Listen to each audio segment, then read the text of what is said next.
तुमचं माझ्या चॅनलवर स्वागत आहे। तर आज आपण खूप दिवसांनी रेसिपी बनवते आणि ती म्हणजे माघ महिना आहे। तर माघ महिन्यामध्ये गणपती बसतो, तर गणपतीसाठी आपण स्पेशल म्हणजे मोदक बनवणार आहोत। तर मोदक ही वेगळ्या पद्धतीचे आहेत। चला तर आपण बघूया कसे बनवायचे ते। तर आपल्याला मोदक बनवण्यासाठी काय काय साहित्य तुम्हाला मी दाखवते। इथे मी ना ओलं नारळ घेतला आणि त्याचे ते काळपट असतं ना ते काढून घेतले। फक्त व्हाईट वालच आपल्याला घ्यायचंय। तर हे व्हाईट वाल मी असं कट करून घेतलेलं आहे आणि एवढं वाटीभर खोबरं आहे, तुम्ही बघू शकता। तर त्याला वाटीभर मी गूळ घेतलाय। इथे पिस्ताचे काप आहे आणि इथे बदाम मी भिजत घातले, त्याच्यावरचं साल काढून घेतले आणि ते कापून घेतलेले। तर आपलं हे साहित्य एवढंच आहे। तर आता आपण बनवायला घेऊया। आपल्याला काय करायचंय, मिक्सरचं भांडे घेतलेले आहे। आपल्याला हे खोबरं आहे ना मिक्सरच्या भांड्यामध्ये वाटून घ्यायचंय। तर आधी मी काय करते, खोबरं आधी वाटून घेते आणि नंतर त्यामध्येच आपल्याला गूळ पण टाकायचा आहे। तर अर्ध खोबरं घेते आणि नंतर अर्ध टाकते वाटायला। तर हे राहिलेलं खोबरं सुद्धा मी आता वाटून घेते। तुम्ही बघू शकता अशा पद्धतीचं आपलं वाटण झालेलं आहे। तर हे पण वाटते पहिला। इथे बघू शकता तुम्ही या पद्धतीचं आपलं खोबरं वाटून झालेलं आहे। आता आपल्याला यातच गूळ टाकायचा आहे। आता सुद्धा मी गूळ थोडासा आधी वापरते, नंतर थोडासा घ्यायचंय, कारण एकदम टाकलं तर मिश्रण जास्त होईल ना, म्हणून थोडं थोडं वाटायचंय। तर मी आता हे वाटून घेते परत। ते बघू शकता तुम्ही, मी अर्धा गूळ टाकलेला। तर अशा पद्धतीचं मिश्रण झाले। तर आता मी काय करते, हा पूर्ण गूळ टाकून घेते आणि थोडंसं आपल्याला पाणी टाकायचंय, जास्त नाही टाकायचंय, थोडंसं वाटण्यासाठी। आणि आता परत हे व्यवस्थित आता मी मिश्रण करून घेते। तर इथे बघा आपलं वाटून झालेलं आहे।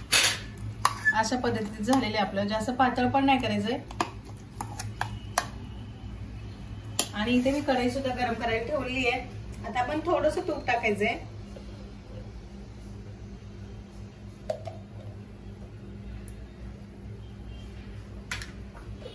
आणि जे आपण मिश्रण आहे ना मिक्सर मधलं ते सगळं टाकून द्यायचंय आपल्याला। आणि थोडंसं आपल्याला घट्ट करून घ्यायचंय आणि मग त्याच्यात आपल्याला मोदक बनवायचे। याला मस्त फ्राय करून घ्यायचं, थोडंसं घट्ट पण होऊन द्यायचंय। त्याला पूर्ण घट्ट होऊ देते आणि नंतर तुम्हाला दाखवते। तर इथे बघू शकता आपलं मिश्रण घट्ट होत झालेलं आहे। आता मी यामध्ये ना थोडंसं केसरच्या काड्या टाकणार आहे कलर साठी।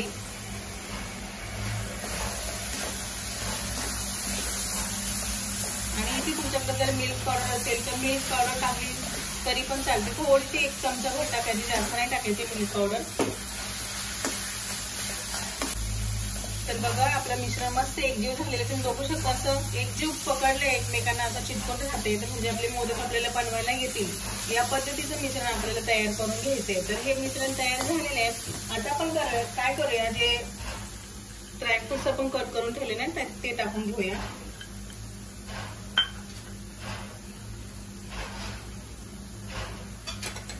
मिक्स करून घेऊया।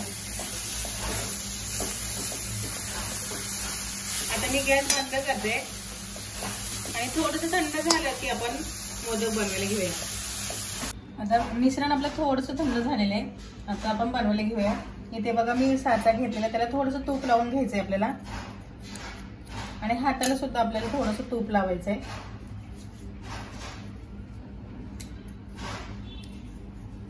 तर आता आपण काय करायचं, थोडंसं गोळा घ्यायचा याचा।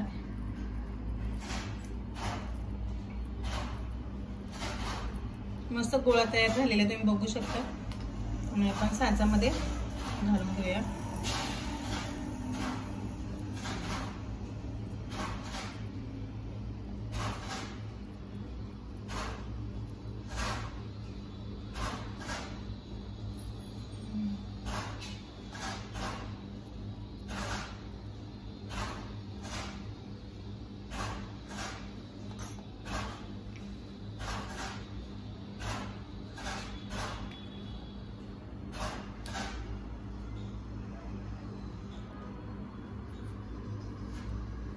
ते बघू छान एक मस्त आपलं मोदक तयार झालेलं आहे।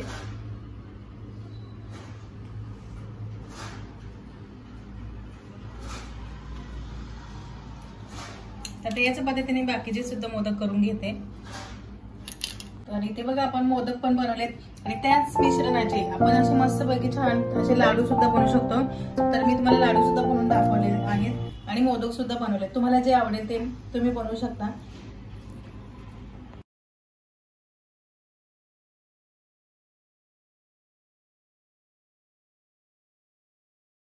तर तुम्ही बघू शकता छानपैकी आपले मोदक तयार झालेत आणि लाडू सुद्धा तयार झालेत।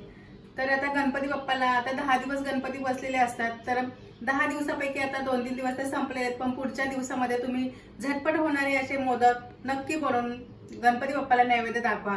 आपल्याला उकडीचे मोदक बनवायला खूप प्रोसेस असते, त्याला खूप वेळ सुद्धा लागतो, पण हे मोदकाला अजिबात वेळ लागत नाही। तर तुम्ही नक्की गणपती बाप्पाला हा नैवेद्य बनवून दाखवा। तर व्हिडिओ आवडला असेल तर लाईक करा, शेअर करा आणि सबस्क्राईब करायला विसरू नका। Thank you, bye.